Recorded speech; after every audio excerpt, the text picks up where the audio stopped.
Hello! Welcome back. ఏంటి title రోటి పచ్చడి అని చెప్పి చికెన్ బిర్యానీ చూపిస్తుందనుకుంటున్నారా? ఇది ఆ రోజు ఆఫ్టర్‌నూన్‌కి చేసుకున్నామండి. చికెన్ బిర్యానీ అండ్ లెగ్ పీసులు. ఇంకా ఆ రోజు ఇవి తిని కొంచెం ఎగుటులాగా అనిపిచ్చేసింది. సో, నైట్‌కైతే మంచిగా రోటి పచ్చడి తినాలనిపించింది. ఇక చెప్పడమే ఆలస్యం అమ్మ మునగాకు పచ్చడైతే స్టార్ట్ చేసేసిందండి.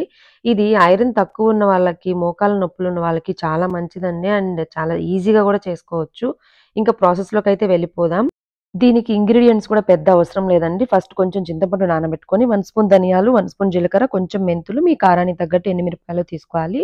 ఫస్ట్ బాండలు తీసుకొని కొంచెం ఆయిల్ వేసుకొని ఎండుమిరపకాయలు కొంచెం ఫ్రై అయిన తర్వాత ధనియాలు, జీలకర్ర, మెంతులు వేసుకొని అది కూడా ఫ్రై అయిన తర్వాత తీసి పక్కన పెట్టుకోవాలి.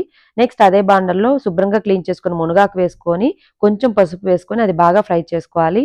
ఈ మునగాకు క్లీనింగ్ ప్రాసెస్ అంతా నేను ఇంకొక వీడియోలో అయితే పోస్ట్ చేశాను. ఆ వీడియో లింక్ మీకు ఈ వీడియోకి ట్రాక్ చేస్తాను. మీకు కావాలంటే అది కూడా వెళ్లి వాచ్ చేసుకోండి. నెక్స్ట్ అది బాగా ఫ్రై అయిన తర్వాత రోలు బండ ఉంటుంది కదా! అది శుభ్రంగా క్లీన్ చేసుకొని, ఫస్ట్‌గా మనం ఫ్రై చేసుకున్న ఎండుమిరపకాయలు, ధనియాలు, జీలకర్ర మీ టేస్ట్ తగ్గట్టు ఉప్పు వేసుకొని అది బాగా దంచిన తర్వాత చింతపండు యాడ్ చేసుకొని, ఇదిగోండి ఈ వీడియోలో చూపిస్తున్నట్టు బాగా ఇలా రుద్దారంటే అది బాగా మెదిగిపోతుంది.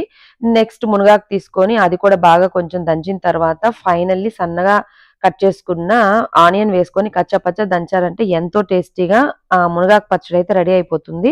ఇది వేడి వేడి అన్నంలోకైతే చాలా బావుంటుందండి. ఈవెన్ మీరు చపాతీలకు కూడా తినొచ్చు. మీకు నచ్చితే సేమ్ ఇదే విధంగా ట్రై చేయండి. ఎలా వచ్చిందో నాకు కామెంట్ చేయండి. ఈ వీడియో నచ్చితే లైక్ చేయండి. అదే చేత్తో సబ్స్క్రైబ్ కూడా చేయండి. మరొక మంచి వీడియోతో మీ ముందుకొచ్చేస్తాను. Thanks for watching. Bye bye.